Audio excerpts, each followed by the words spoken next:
Selamat pagi semuanya. Dari Zara. Selamat pagi, Pak. Selamat pagi semuanya. Silakan. Oke, selamat pagi semuanya. Sebelum memulai semua aktivitas kita pada pagi hari ini, silakan cek di sekitar tempat duduk kalian, kita sama-sama masyarakat. Oke, sudah bersih. Pastikan tempat duduknya rapi. Oke. Oke, anak-anak sekalian, seperti biasa sebelum memulai semua aktivitas kita termasuk kegiatan pembelajaran, kita harus memulainya dengan oke, saya minta satu orang untuk mengunci pada Uji, silakan.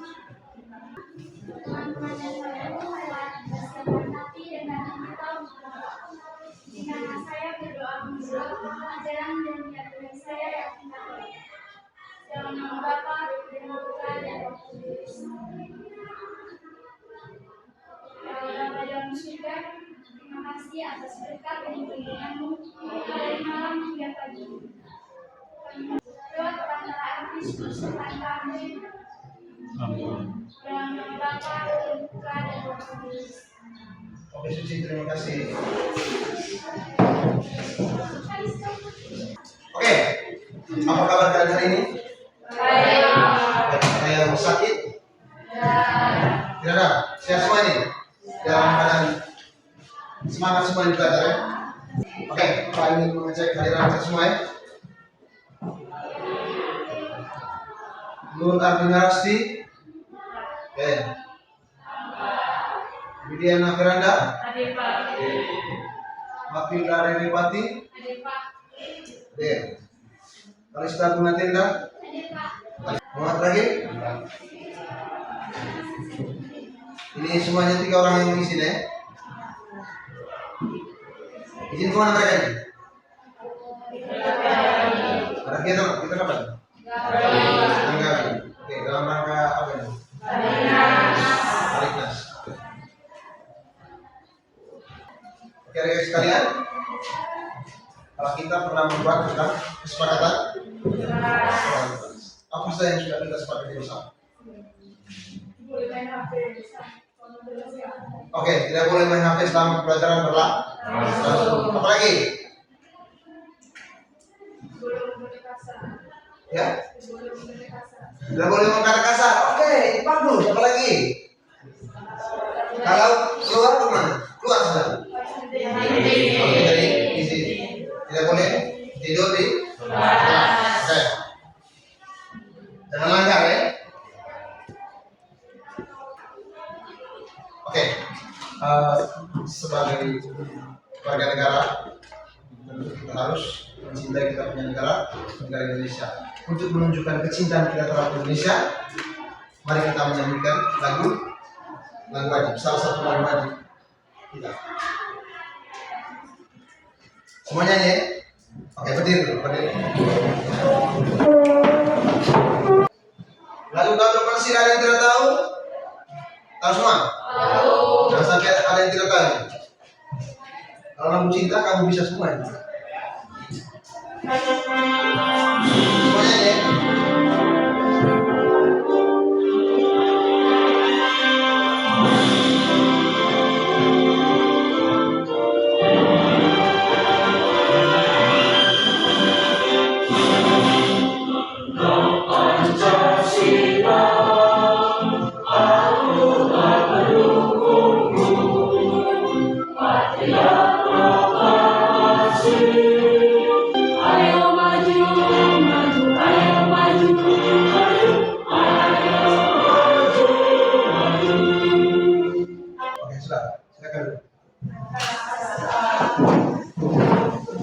Apakah hari ini kalian sudah siap untuk belajar?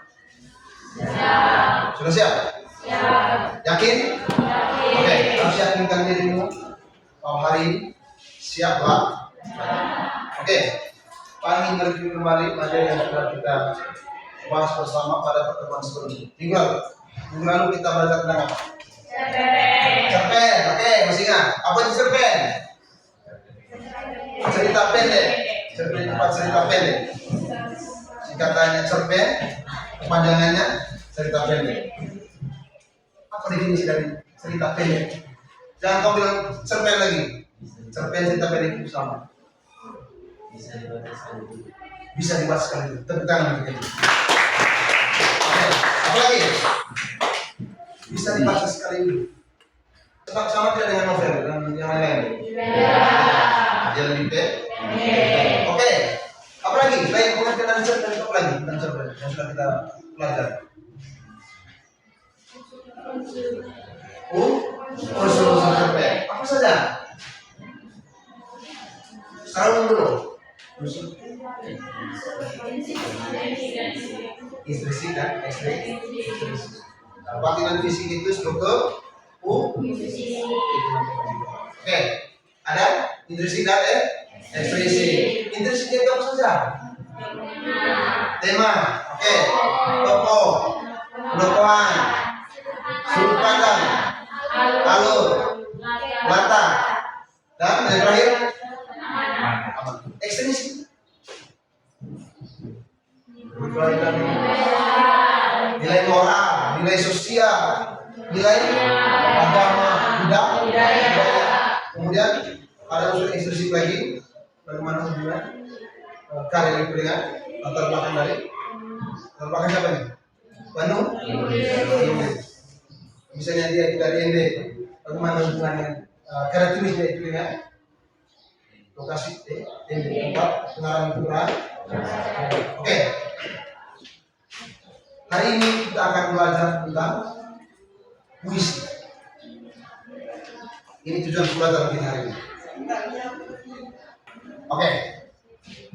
Setelah mempelajari semuanya ini nanti, lihat peserta ini mampu menganalisis struktur fisik dan batin puisi secara akurat dan kritis.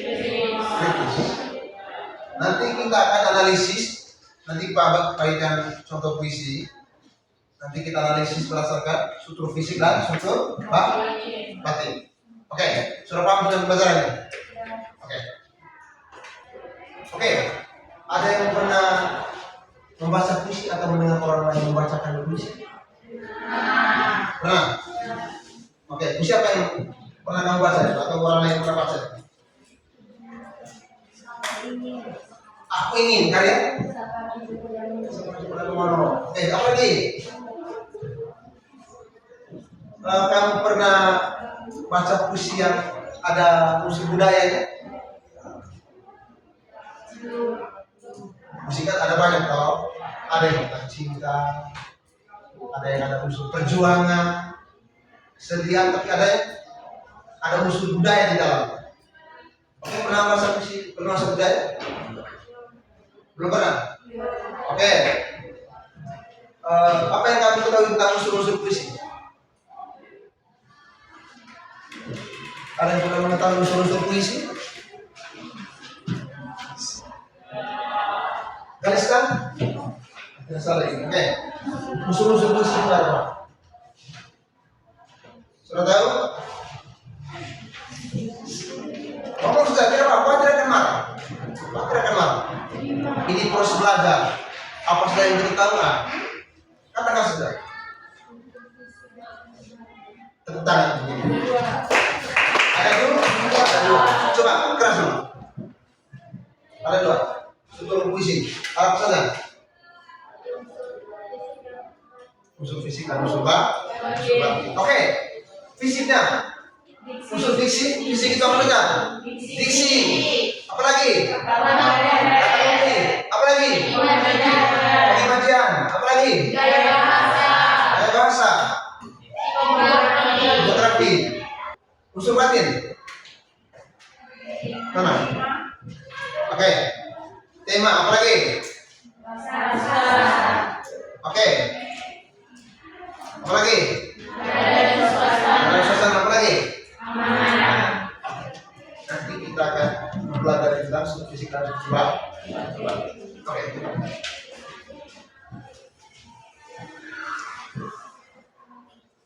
Silakan perhatikan dia. Unsur-unsur puisi.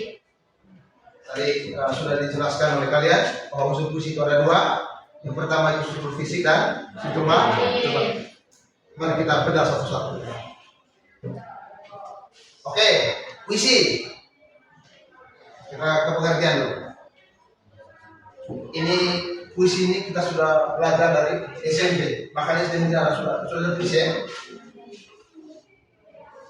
Puisi itu coba lagi baca. Puisi adalah karya sastra yang berisi ungkapan perasaan, gagasan, atau pengalaman hidup seseorang. Penyair berarti kata-kata yang indah dan bermakna. Oke, ada yang bisa menjelaskan bagaimana pernyataan ini? Bisa menjelaskan? Nah, lihat. Puisi adalah karya sastra dari tiga karya sastra ini. Ada puisi, prosa, dan drama. Oke. Puisi itu karya sastra yang berisi ungkapan perasaan pengarang atau penyair yang dituangkan dalam bentuk bahasa. Oke, bahasa itu dalam bentuk kata-kata. Kata-kata yang tidak kata-kata. Kata-kata yang indah dan bermakna. Oke. Unsur-unsur puisi. Ada struktur fisik, ada struktur batin. Mari kita lihat yang pertama. Struktur fisik puisi. Struktur fisik puisi tadi ada berapa? Pertama tadi ada diksi.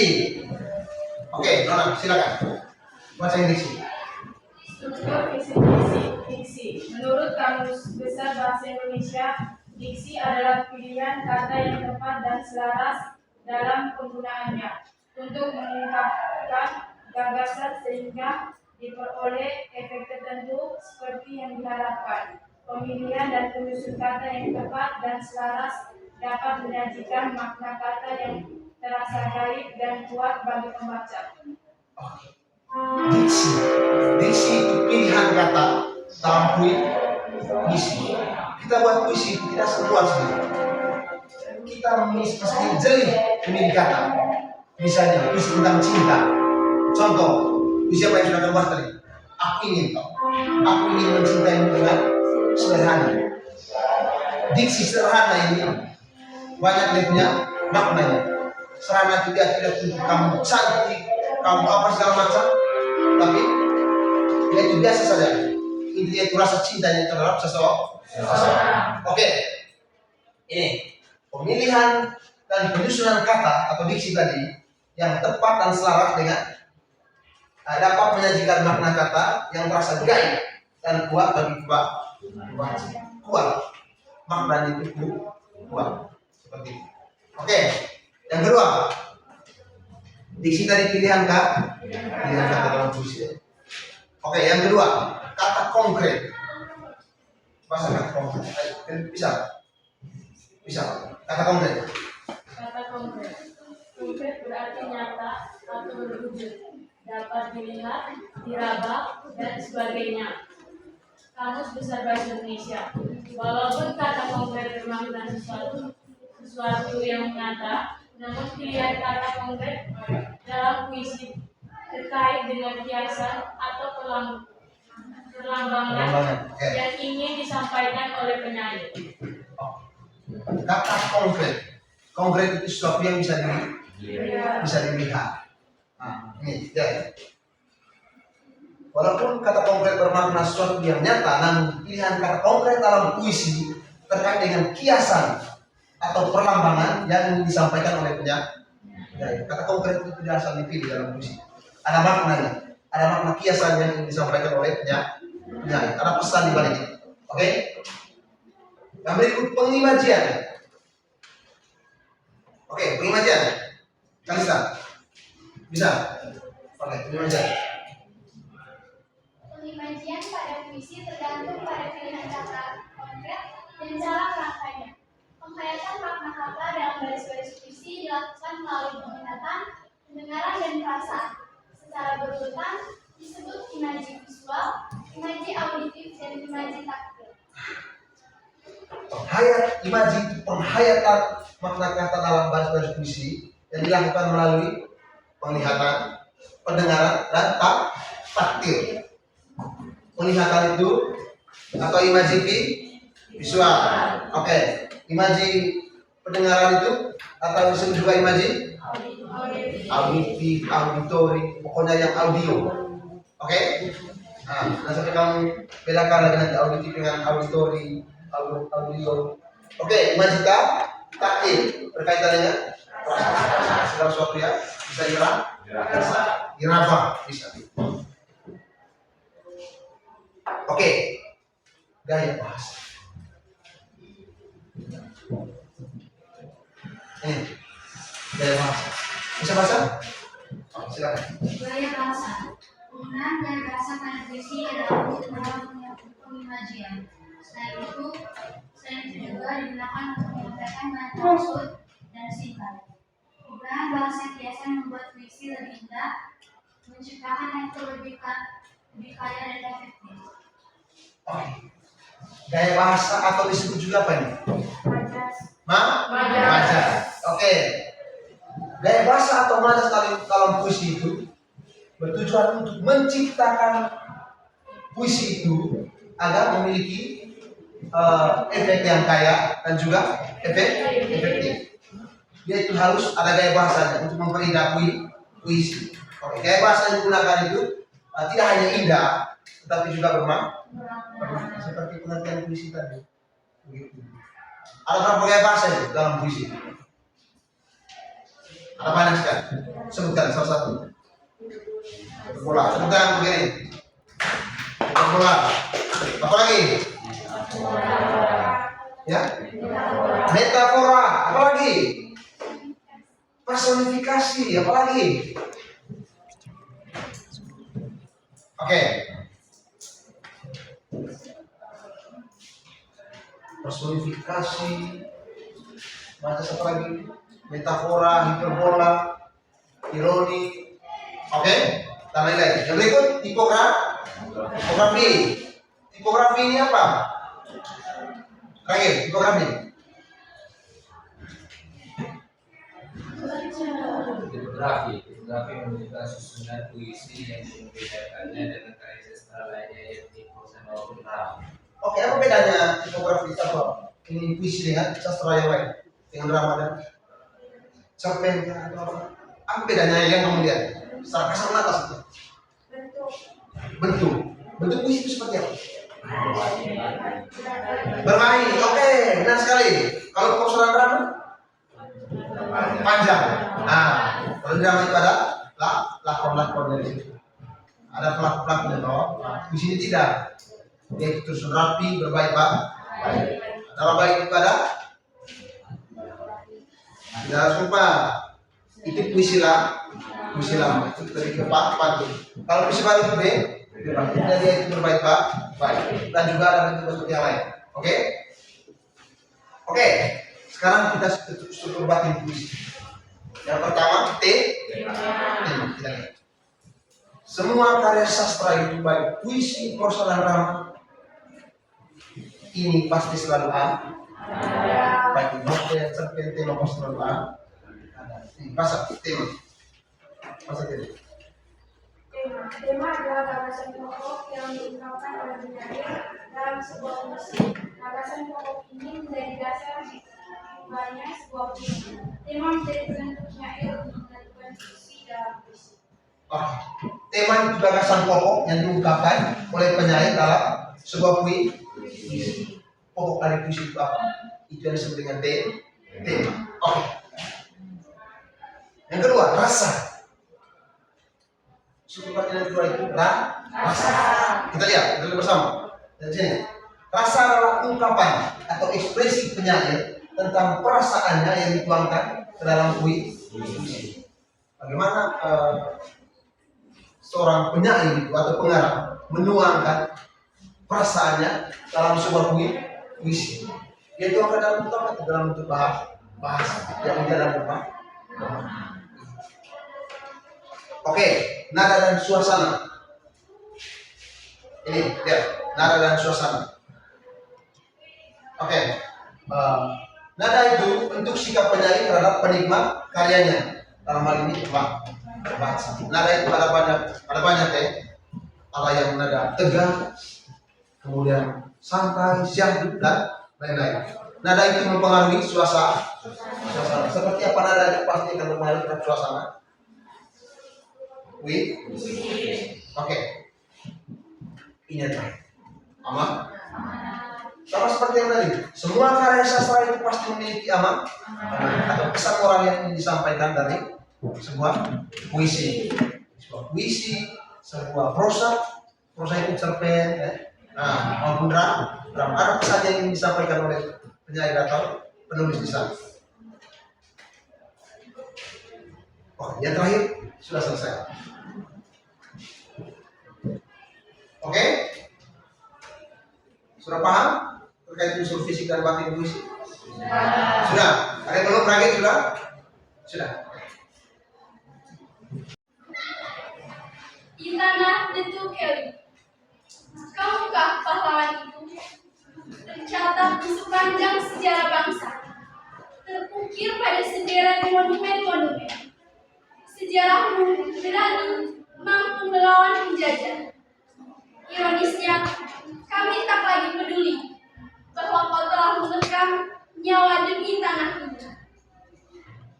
Kamukah pahlawan itu yang hanya dijadikan patung tanpa jiwa, berdiri bisu di bawah kolong langit, kaku di terpa panas dan hujan tanpa ada yang peduli, merampas ketampananmu dengan poster-poster dan baliho para pemuda untuk sebuah kemerdekaan.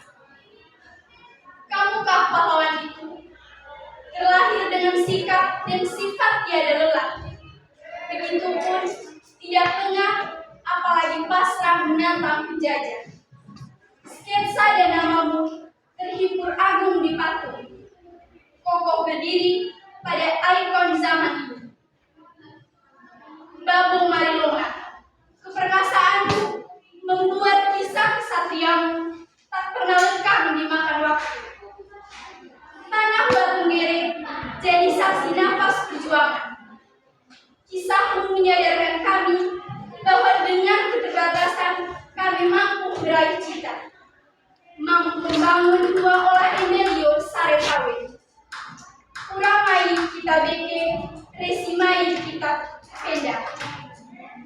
Aku Marilonga, Eotopologa, Tuangir Sua, Makunirwatu. Tei Marilonga, Aibere Basel. Oke, terima kasih dan itu.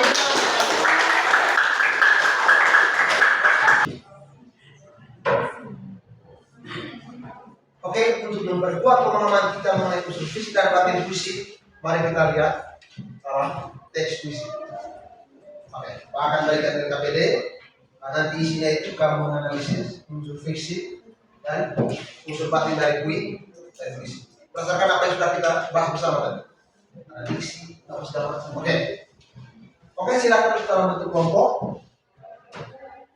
Oke, ini kelompok 1. Oke, nah ini kelompok yang kedua, ini kelompok yang ketiga. Silakan duduk melingkar kalau mau.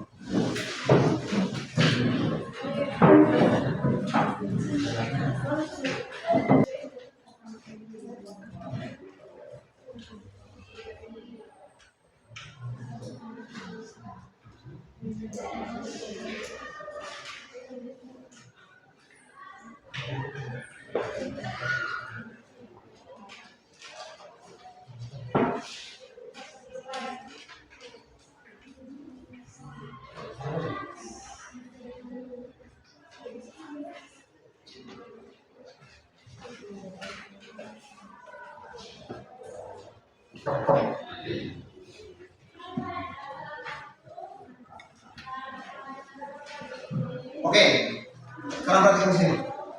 Setuju pengajaran LKPD. Pertama, baca dulu teks puisinya secara seksama. Usahakan semua anggota kelompok itu baca teks puisinya. Oke? Kalau sudah baca teks puisinya, silakan perhatikan soal. Yang pertama itu struktur fisik, yang kedua struktur batin. Kamu analisis puisi itu berdasarkan struktur fisik dan struktur batin. Di situ ada diksi. Oke, kamu lihat kira-kira diksi yang digunakan dalam puisi itu yang bagaimana? Diksi yang digunakan diksi apa saja. Oke? Kemudian apa lagi tadi? Imajian, kata konkret yang digunakan. Oke? Paham? Kalau ada yang masih bingung silakan bertanya. Pak beri kesempatan. Oke. Silakan. Silakan bertanya. Pak beri waktu 20 menit untuk mengatakan.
Oke, waktu selesai silakan berdiri semua. Stand up, berdiri. Oke, kita ini sedikit dulu ya sebelum mempresentasikan kita punya hasil kerja. Oke, mana yang sudah ini? Atau belum? Belum. Oke, kita lihat. Clue-nya mundur, belum ini? Atau ini sudah? Oke, clue-nya mundur. Oke. Ini pernyataannya dengan baik. Ingat clue-nya. Oke. Sari membeli roti. Ingat.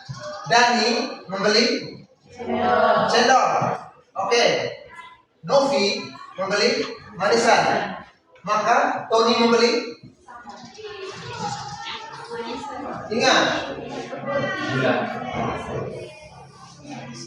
Roti susu. Oke, ulang. Clue-nya mundur. Oke. Sari membeli roti. Dani membeli cendol. Novi dia membeli manisan. Maka Tony membeli susu. Berapa susu? Mundur berapa? Oke. Oke. Perhatikan. Sudah ya? Sudah pernah belum? Oke. Kamu logika pasti semangat. Ini. Kalau yang ini? Nah ini perhatikan kalimatnya. Yang ini. Dijawab ya. Ini. Yang ini merah ya. Kalau ini? Sedangkan ini? Kalau ini? Oke. Tidak yang menjawab ini brokoli atau hijau? Kenapa kalau ini?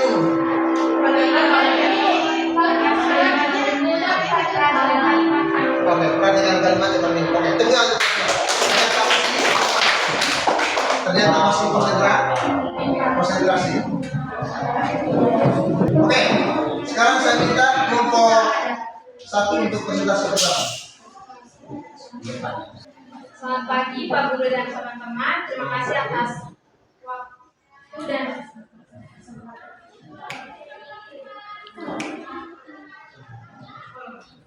Selamat pagi Pak Guru dan teman-teman. Terima kasih atas waktu dan kesempatannya. Kami dari kelompok 1 akan mempresentasikan hasil kerja kami. Pertama yaitu diksi. Diksi, kata-kata seperti pahlawan, berani, melawan penjajah, atung, tangan kuning, kemerdekaan, dan perjuangan dipilih untuk menyampaikan pesan tentang penghargaan terhadap perjuangan pahlawan bangsa dan kekaguman terhadap pengorbanan mereka. Yang kedua, kata konkret. Kata konkret pertama yaitu monumen. Monumen-monumen merujuk pada bentuk fisik yang menggambarkan penghormatan atau peringatan terhadap pahlawan atau peristiwa sejarah.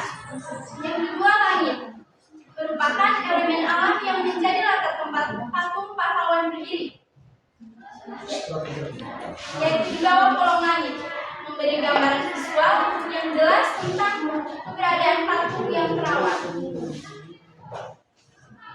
Yang kedua, unsur batin. Yang pertama, tema dari puisi ini yaitu perjuangan. Yang kelima, amanat. Amanat dari puisi ini menyadarkan dengan keterbatasan kita mampu meraih cita-cita. Sekian dari presentasi kami. Sekarang kami akan membuka sesi tanya jawab. Kepada teman-teman yang ingin bertanya, kami persilakan. Oke, mungkin ada yang ingin bertanya terkait presentasi dari kelompok, informasi kerja mereka terkait struktur fisik dan struktur batin puisi. Ada pertanyaan atau tidak? Kelompok 3 ada? Oke, silakan. Sekian dari presentasi kami. Terima kasih. Oke, terima kasih. Sekarang kelompok yang ketiga. Selamat pagi Pak dan teman-teman. Selamat pagi.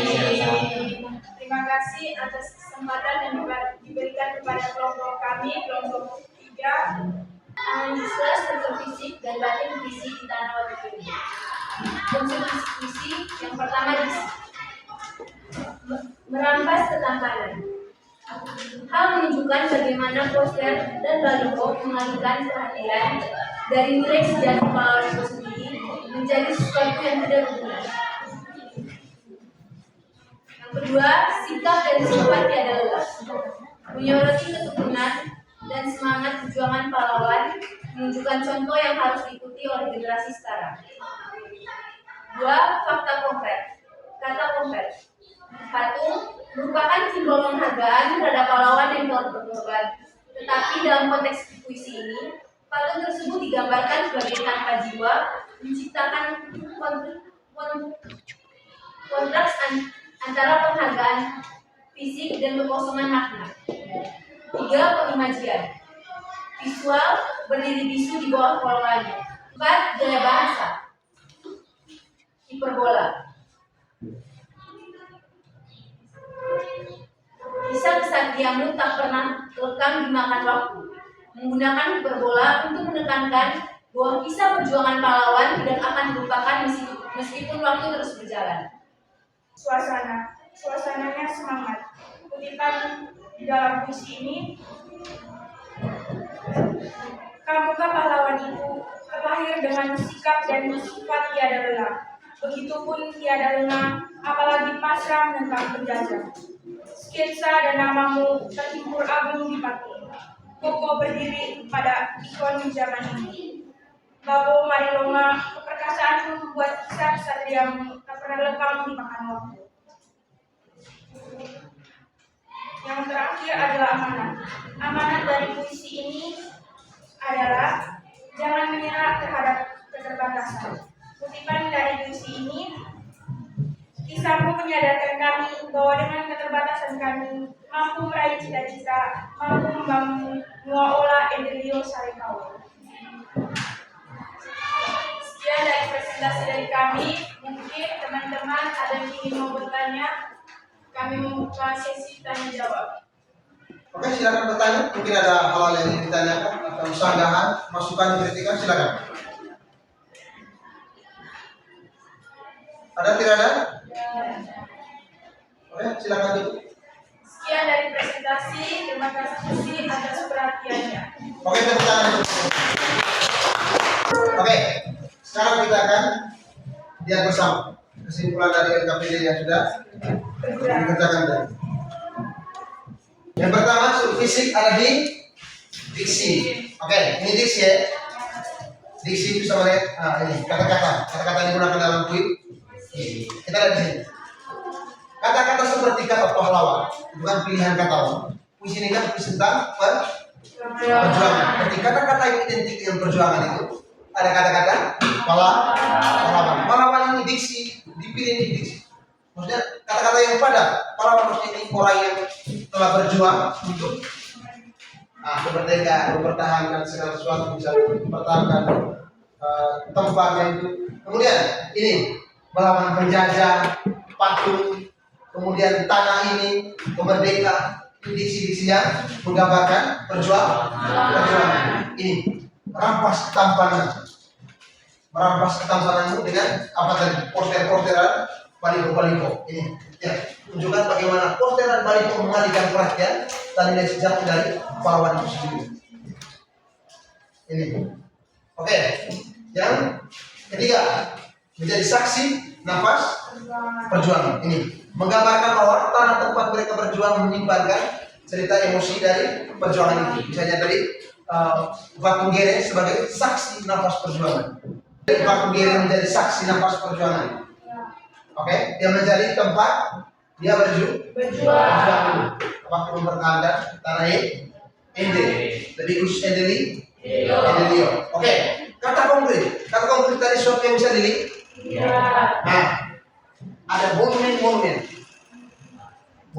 sejarah, kan kita bisa lihat. Ini ada dalam puisi ini dari tanah Batu Gere.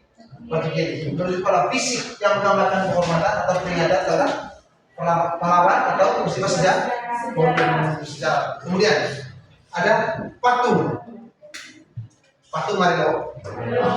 Marilonga, itu seorang pahlawan dari Endelio. Oke. Kemudian ada lagi sesuatu yang bisa dilihat, berdiri kokoh di bawah kolongan. Kemudian ada hujan. Kemudian yang berikut ada imaji. Lihat, imaji visual. Ini imaji visual sangat dominan, yaitu suatu yang visualkan, suatu yang bisa dilihat. Nah, sama seperti yang katakan kita, ada patung, monumen, baliho dan hujan. Ini tidak kutipannya. Nah, terukir pada setiap monumen, kan? Monumen kan bisa dilihat, kita bisa lihat melalui bahasa indra. Nah, membayangkan barisan monumen sebagai penghormatan kepada siapa tadi? Pahlawan. Oke. Ini berdiri di bawah kolong langit ini, memberikan bayangan patung sunyi di ruang terbuka. Kita bisa lihat patung-patung Marilonga berdiri di bawah kolong langit. Ini bahasanya indah, tapi juga lemah. Kemudian majas. Lihat. Ini majas personifikasi yang pertama. Ini berdiri bisu di bawah kolong langit. Bisu dan tidak bisu itu hanya untuk manusia. Yang menggambarkan patung ini sebagai seorang yang bisu, tidak bisa berbicara. Dan memang kalau bisu ini ditempatkan manusia kan maknanya sebenarnya. Atau teman yang menggambarkan dalam puisi ini, bisu ini untuk patung. Yang menggambarkan bahwa patung itu seolah-olah makhluk. Oke, metafora, majas metafora. Nafas perjuangan. Kita lihat. Menggunakan metafora nafas untuk menggambarkan semangat perjuangan. Nafas perjuangan makhluk.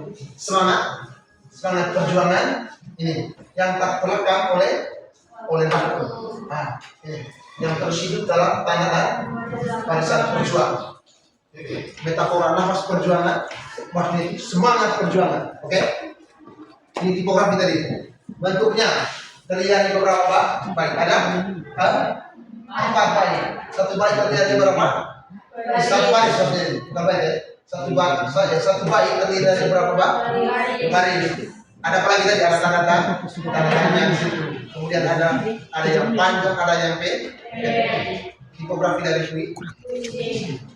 Oke. Sekarang batinnya tema selalu dari puisi ini merupakan perjuangan. Perjuangan seorang pahlawan pada zaman dahulu yaitu Marilonga. Oke. Kemudian rasa. Kita lihat. Rasa itu rasa kekaguman terhadap pahlawan yang telah berjuang. Kagum terhadap sosok Marilonga. Oke. Ini ada kutipannya ini. Terakhir dengan sikap dan sifat yang tiada lelah. Kita kagum. Dia ini tidak lelah dia memperjuangkan ini semua. Oke. Kemudian ada rasa bangga. Oke. Kemudian nada dan susana. Ini nada ini. Nada reflektif, kritis dan kagum. Ini menggambarkan kritis dan kagum ini semangat. Kagum terhadap siapa ini? Pahlawan yang sudah berjuang. Kemudian suasananya itu mengharukan. Tahu? Suasananya mengharukan, menggugah semangat kita. Penghormat. Bagaimana suasana kita misalnya penuh semangat itu? Tergambar bisa dilihat dari puisi tentang amanat. Ini. Semangatlah dalam berjuang untuk mencapai impianmu walaupun dengan keterbatasan yang ini amanat kita. Kalau fokus ke puisinya, ini kita harus menghargai dan jasa para pahlawan dengan sepenuh hati, bukan sebagai simbol patung atau nama di monumen, tetapi dengan kesadaran, penghormatan dan tindakan nyata mencerminkan semangat perjuangan mereka. Semangat perjuangan mereka juga harus menjadi inspirasi bagi kita. Bukan hanya patung-patung atau gambar-gambar tentang Mario, tapi harus juga menjadi inspirasi bagi kita. Baik.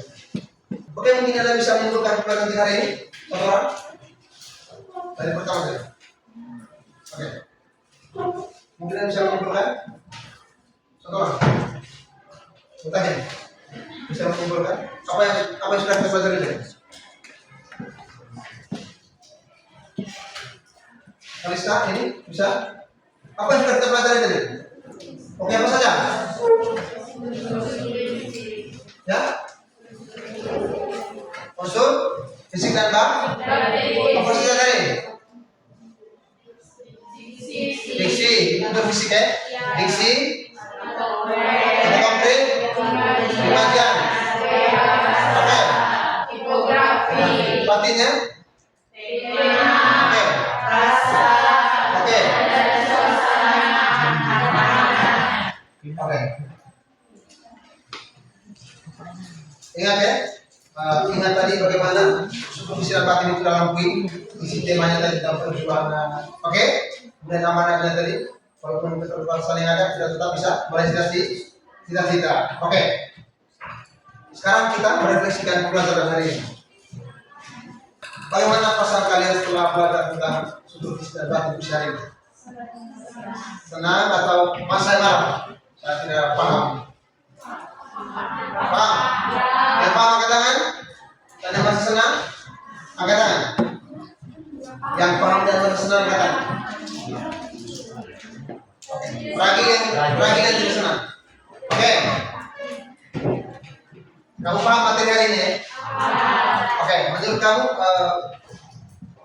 apa yang kamu harapkan untuk pertemuan kita selanjutnya? Apakah ada perubahan yang dilakukan atau tetap seperti ini? Oke. Oke, pertemuan kita sampai di sini. Minggu depan kita akan mempelajari tentang musikalisasi puisi. Oke. Oke, pembelajaran kita pada hari ini, pada pagi hari ini cukup sampai di sini. Di rumah jangan lupa jika kamu ingin mencapai cita-cita kamu apa yang kamu inginkan, langkah yang harus kamu lakukan adalah harus sekolah. Jangan malah tentang sekolah juga harus rajin, semangat belajar. Oke? Oke. Menutup seluruh rangkaian kegiatan pembelajaran kita, saya minta satu orang untuk memimpin kita dalam doa. Kalista, silakan. Berdiri, Kalista. Semuanya berdiri, Pak.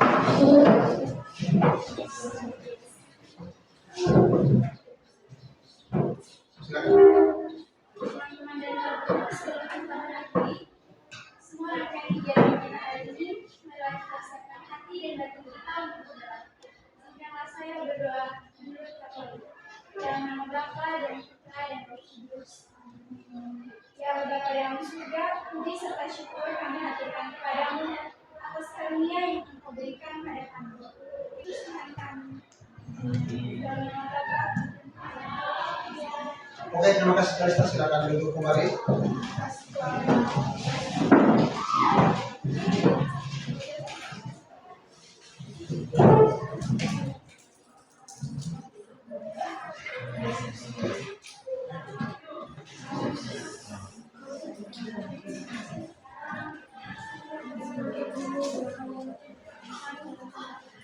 Oke, terima kasih, selamat pagi. Siap. Beri salam. Terima kasih, Pak. Oke, terima kasih, sampai jumpa lagi. Dan